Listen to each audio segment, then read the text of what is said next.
How are you, all you beautiful and amazing people? So I was up here 3 years ago promoting it was my second poetry book. It was the first one after I got out, The Prisoners, which I wrote while I was locked up. I'm going to start by reading a poem from this, just to remind you. This was an actual conversation that a couple of inmates were having that I interrupted. It's called The Perfect Murder. Gas explosion, says the shorter of the two inmates. Sad smile, greasy Elvis hair, and you can tell he's considered it. Measured the hiss and stink, the spark, the why and for whom he doesn't let slip. Holding a line, he says, then boom, burns away all trace. Nothing the other suggests seems as interesting. Car wreck, sleeping pills, several other versions of fire like smaller caliber bullets. Without the bright and bloody big bang of their betters. Even this back and forth is tense as a Hitchcock film. So I interject. No! The best weapon's a deadly scorpion. You can't get fingerprints off a deadly scorpion. A setup, waiting for the question. Finally, the taller one gives in. Why can't you get fingerprints off a scorpion? He says. I say, because they don't have any fingers. As the hard, embarrassed silence of one and Tommy gun laughs of the other reshuffle their dreadful tarot deck of a dialogue. It's like that scene in Psycho, when you first realize it's Norman Bates wearing his mother's wig, and you don't know whether to giggle, gasp, or softly readjust your ashen wig as you sink down lower, ever lower in your seat.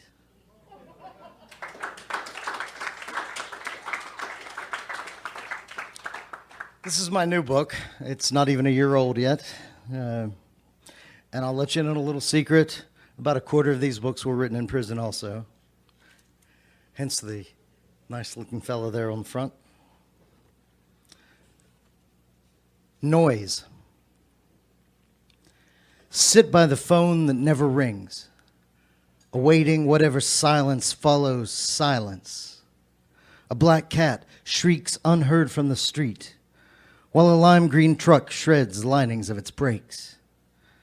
There's disparaging thunder in some other distant place, wind cursing gods and rooftops of the world. New lovers bellow in delightful agony, while regret deep throats its mantras for tomorrow. And still the phone that doesn't ring, doesn't ring. Still that stillness of losing, oh, the lost art of the lost.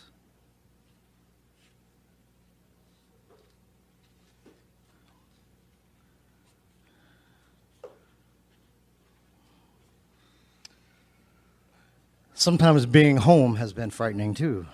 This is Spider in the Clothes Pile. Never have I seen one so large indoors. A baby's fist with bristles visible on its back. Black as the fusion crust of a meteorite, black as any imagined spider, black. The platonic universal waiting in its cave of boxers and coffee-stained teas.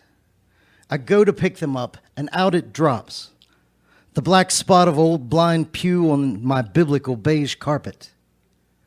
God, how I must have sounded. Part shriek, part the ack, ack, ack of a hairball spewing cat.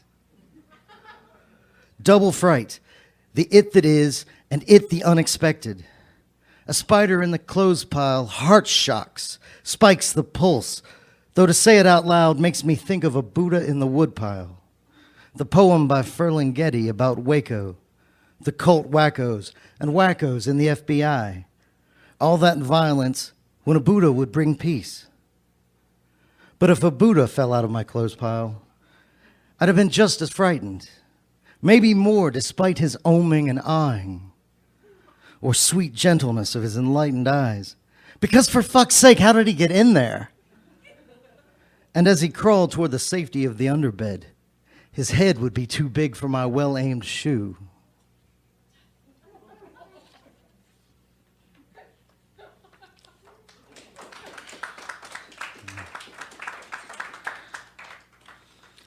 Oh, this is a favorite of mine.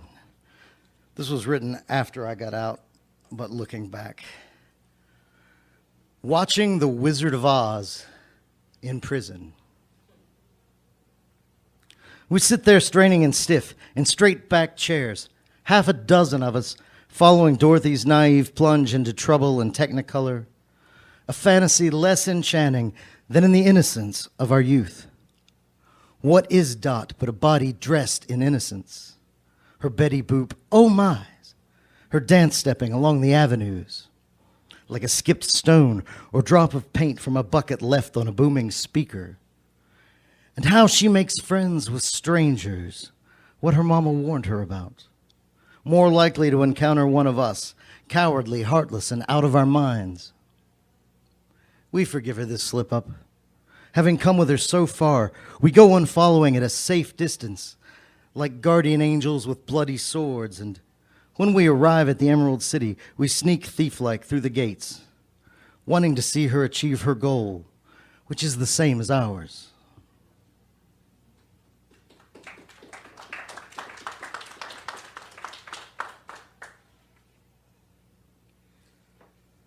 Okay, I'm going to read one more from the book, and then I've got a couple of newer ones to finish up with. This was about a poem that I read while I was in prison, and unfortunately I don't remember the poem. But this is the good poem. I can say it now, my life made better for my having read. It tasted of cheeseburgers and smelled like autumn just before the chill. It was a good poem, although I will forget it soon enough. The author's name already a burst of light that's flickered from the eye. I should go again, though not today. Too soon, too soon. The image is still pulsing with a heartbeat of first reading. I gained hope and gave back an emotional response. My fingers twitched. I gulped hard as I swallowed doubt and yearning. Yes, a good poem, a masterpiece, an eclipse seen in a pinhole box. I don't know what it meant, but felt it kick me in a tender spot, then rub my shoulders and gently kiss my neck. It was a one-night stand I longed to have again. A good poem, a memory, a shadow.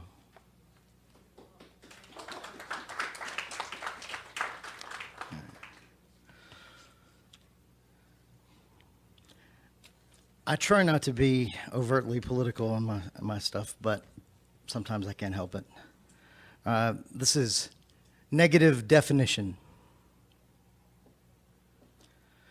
Imagine my philosophy prof from 1990, sophomore year, his crescent-haired lagoon of scalp, his monotone Eeyore voice saying, "Don't think about the president.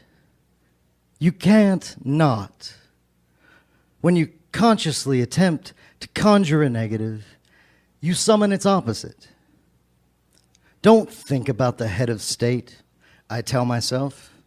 I try, but there he comes, strutting dumbly across my screen as though I've pulled him from a hat.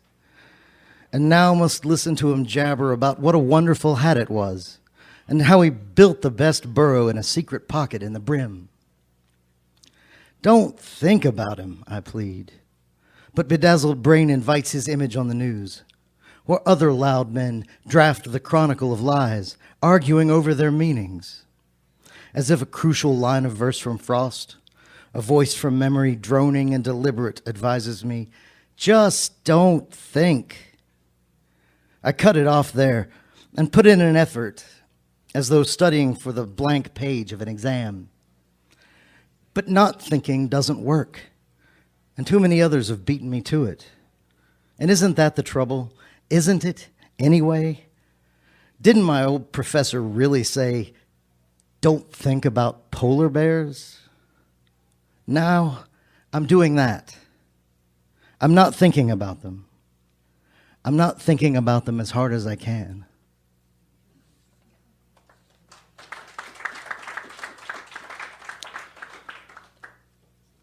This is sort of a Pittsburgh poem. It's a couple years ago during the Stanley Cup playoffs. Game 7. I dreamt about hockey and zombies.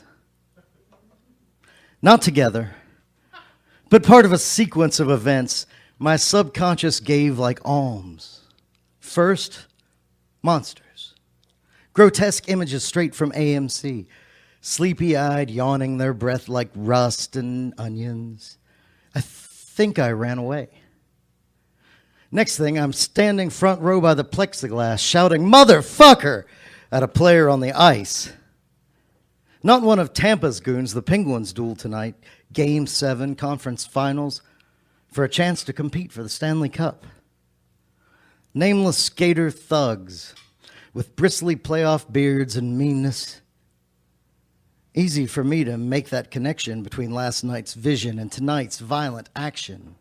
Mind, id, Freud, sure, but what about the ghouls? Do they mean hockey too? How they'd slide across the surface, limbs flailing like in old cartoons. I'd like to see them wearing Tampa jerseys, hip checked hard against the boards, splattered. Pittsburgh scores at will. The tension gone.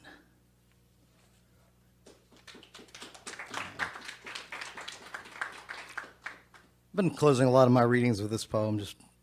It makes me happy in a way. One of the things that I missed while I was locked up was advances in technology like, say, Facebook.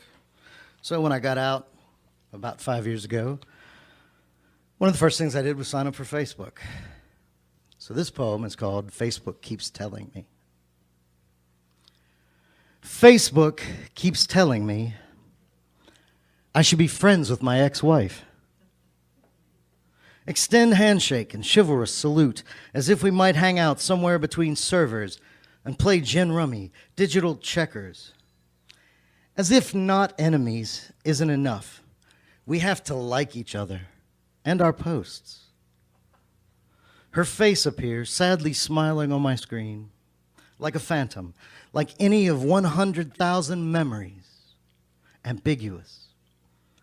Add friend.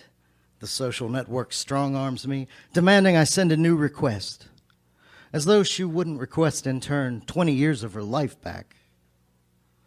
And I wouldn't find it too disturbing to read about her relationship status, thumb through pictures of her travels to beaches, zoos, concerts, cathedrals, with whomever might prove martyr enough for love. I'm much too busy regretting. Also, trying to forget and dancing in a dark and empty room, while wondering how I should pitch Facebook on an add not enemy button for those we'd rather not know, except we do. Thank you.